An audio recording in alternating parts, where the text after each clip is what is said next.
Hello everyone and welcome back once again to Vivek sir tutorials. एक बार फिर हम एक नया टॉपिक लेके आए हैं बोर्ड प्रिपरेशन के लिए। और आज का जो हमारा टॉपिक होने वाला है वो एक छोटा सा टॉपिक है, फ्लेमिंग्स लेफ्ट हैंड रूल। छोटा सा है but still much important and can come in examinations. तो ये रूल एक्चुअल में क्या कहता है, पहले अगर थ्योरी पढ़ ली जाए तो अकॉर्डिंग टू द रूल अगर हम इमेजिन करें कि हम अपने लेफ्ट हैंड, और please take your left hand only, क्योंकि बच्चे जब भी इसमें बहुत ज्यादा कंफ्यूज हो जाते हैं because there are two rules, Fleming left hand rule and Fleming right hand rule. Left hand rule में आप ऑब्वियसली लेफ्ट हैंड से ही मेजरमेंट करेंगे या लेफ्ट हैंड से ही आइडिया लगाएंगे कि थ्योरी या फिर रूल जो है वो कहना क्या चाह रहा है। तो I have seen many students जो राइट हैंड से बोलते हैं सर हमारा जो कैलकुलेशन है वो आ नहीं रहा है। So make sure that you choose your left hand while you are doing, while you are understanding this rule. तो बेसिकली इसमें होता क्या है कि अगर हम इमेजिन करें अपने लेफ्ट हैंड के three fingers, the thumb, the forefinger and this the centre finger, in such a way that they are perpendicular to each other. That means all three are perpendicular to each other, which we can say कि mutually perpendicular to each other है। Now there is another thing जहां बच्चे बोलते हैं sir ऐसे रखें, कैसे भी रखो बेटा, इट्स ऑन यू, ऐसे रखेंगे ऐसे रखेंगे ऐसे रखेंगे whatever. So for the sake of camera we are putting it like this.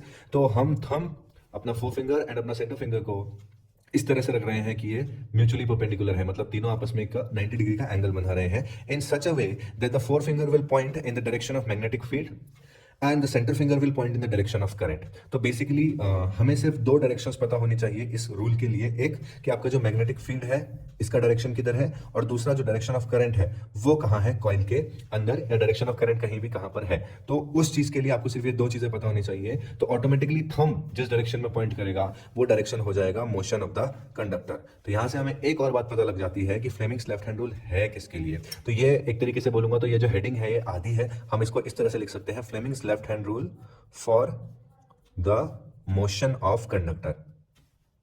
और इसको इस तरह से लिखना ही ठीक होगा कि फ्लेमिंग का लेफ्ट हैंड रूल। इससे आपको ये भी आइडिया लग जाएगा कि ये यूज किस लिए है, क्योंकि हम जनरली इसको शॉर्ट में ही पढ़ते हैं, Fleming's left hand rule, Fleming's right hand rule. लेकिन लेफ्ट और राइट में जो चीजें हमको निकालनी होती है that is totally different. Left hand rule में आपको जो निकालना है वो निकालना है कि जो कंडक्टर है वो मोशन किस साइड से कर रहा है। So Fleming left hand rule is basically for the motion of conductor, for finding the direction of motion of the conductor, कि आपके पास जो कंडक्टर है वो मोशन किस तरह से करेगा। तो जैसा मैंने आपको बताया, आपको ये पता होना चाहिए कि मैग्नेटिक फील्ड किस डायरेक्शन में है, और दूसरा आपको ये पता होना चाहिए कि करंट किस डायरेक्शन में है। तो ऑटोमेटिकली आपको ये पता लग जाएगा कि आपका जो कंडक्टर है वो किस डायरेक्शन में मोशन करेगा। और वो कैसे पता लगेगा, जिस डायरेक्शन में आपका थंब पॉइंट कर रहा होगा उस डायरेक्शन में कंडक्टर का मोशन भी हो जाएगा। तो बेसिकली यहाँ पर एक शॉर्टकट है, एक इंटेलिजेंस एजेंसी है, आपने मूवीज में सुना होगा FBI, right, it is a US based intelligence agency. तो इस FBI के नाम से आप ये शॉर्टकट बहुत आसानी से याद रख सकते हो, FB and I। So thumb will be F, this will be B and this will be I। अगर आपको चाहिए तो अपने हाथ पे आप लिख भी सकते हो, this will be F, okay, and this will be B and this will be I। So FBI, fully बेवकूफ इंसान, ठीक है, यानी कि फेडरल ब्यूरो ऑफ इन्वेस्टिगेशन। खैर उतना डेफिनेशन एक्सपेंडेड फॉर्म आपको लर्न करने की जरूरत नहीं है, शॉर्टकट याद रखेंगे FBI। चाहे लेफ्ट हैंड रूल हो चाहे राइट हैंड रूल हो, तीन दोनों में सेम लगेगा, FBI याद रखिए। I स्टैंड्स फॉर करंट, यानी सेंटर फिंगर क्या पॉइंट करेगा, करंट की डायरेक्शन में।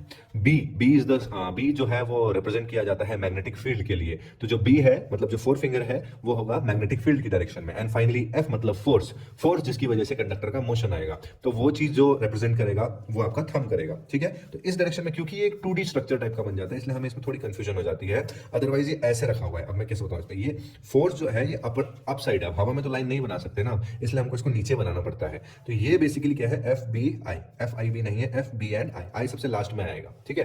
तो this will be the shortcut for finding out कि कौन सा जो फिंगर है वो किस टर्म को रिप्रेजेंट करता है, किस क्वांटिटी को रिप्रेजेंट करता है। This represent motion, this represent magnetic field and this one here represents the current that is in the conductor, ठीक है। और ये एप्लीकेबल कहां पे होता है, this rule is strictly applicable most importantly 10 class के हिसाब से इलेक्ट्रिक मोटर में पूछा जाता है। एंड नाउ अगर इलेक्ट्रिक मोटर सिलेबस से आउट है तो फिर भी ये फ्लेमिंग्स लेफ्ट हैंड रूल के बारे में एक दो क्वेश्चन इधर उधर से सैंपल पेपर्स में देखे गए हैं। तो इट विल बी गुड अगर आप इसे पढ़ लें अच्छे से, तो ठीक है। एप्लीकेशन की बात करें तो इलेक्ट्रिक मोटर में आता है। अब अगर हम करके देखें तो आपको पता है मैग्नेटिक फील्ड की डायरेक्शन हमेशा नॉर्थ पोल से साउथ पोल की तरफ होती है। तो अगर मैं इधर की तरफ नॉर्थ पोल बनाऊं और इधर की तरफ साउथ पोल बनाऊं तो ऑब्वियसली मैग्नेटिक फील्ड का जो डायरेक्शन होने वाला है वो नॉर्थ से साउथ की तरफ होने वाला है, इस डायरेक्शन से इस डायरेक्शन में होगा।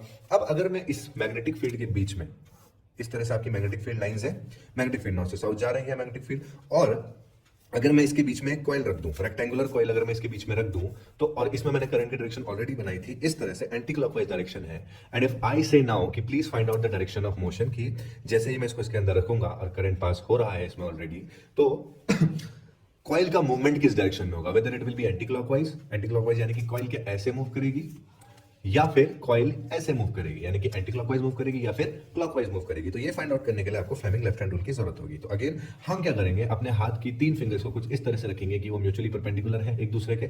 Now what we will do, we will take one side, हम ये वाली साइड ले लेते हैं। करंट किस डायरेक्शन में जा रहा है, तो करंट कहां जा रहा है, नीचे की तरफ। और जैसा मैंने आपको बताया था, मोशन पता करने के लिए आपको 2 चीजें चाहिए, एक डायरेक्शन ऑफ मैग्नेटिक फील्ड और दूसरा डायरेक्शन ऑफ करंट। तो डायरेक्शन ऑफ मैग्नेटिक फील्ड हम देखो क्या लिखा हुआ है, ये बी से रिप्रेजेंट करते हैं, और ये कहां से कहां है, नॉर्थ से साउथ। तो हम इसको ऐसे रखेंगे, ठीक है। Now we will put a line, put a finger which is perpendicular to this and current की डायरेक्शन में। और करंट की डायरेक्शन कौन दिखाता है, सेंटर फिंगर। और करंट यहां किधर है, नीचे की तरफ है, तो हमने इसको ऐसे रख दिया, ठीक है। नाउ हमें अपने थंब को कुछ इस तरीके से खोलना है कि वो इन दोनों के परपेंडिकुलर है। तो ऑब्वियसली ऐसे ही खुलेगा, और ये देखिए किस तरफ है, ऊपर की तरफ, आपकी तरफ आ रहा है, कैमरे की तरफ। तो हम बोल सकते हैं कि इस वाली साइड में, ये वाला जो साइड है, इसमें अप साइड मोशन होगा, मतलब अपवर्ड मोशन होगा एक तरीके से। तो ये वाला साइड जो है ये ऊपर जाएगा, ठीक है। अब अगर ये ऊपर जा रहा है तो अल्टीमेटली ये वाला कहां जाएगा, नीचे ही तो जाएगा। और अगर इसको भी प्रूव करना है तो हम कर सकते हैं, नॉर्थ पोल से साउथ पोल ये रहा, और करंट इसमें ऊपर जा रहा है, तो फिंगर ऐसे की जगह हमको ऐसे रखना पड़ेगा, राइट। अभी फिंगर मैग्नेटिक फील्ड वाला इसी तरफ है, करंट वाला ऊपर चला गया। और अगर आपको थंब अब दिखेगा ही नहीं, थंब क्यों, क्योंकि थंब डाउनवर्ड डायरेक्शन में है। तो डाउनवर्ड डायरेक्शन में होने की वजह से जो मोशन है इस साइड का वो नीचे की तरफ रहेगा, राइट। तो इस तरह से आप पता लगा सकते हैं कि किस तरीके से मोशन होगा कंडक्टर का by Fleming's left hand rule. I hope आपको ये समझ में आया होगा। मिलते हैं नेक्स्ट वीडियो में एक नेक्स्ट टॉपिक के साथ, तब तक के लिए thank you very much and all the very best.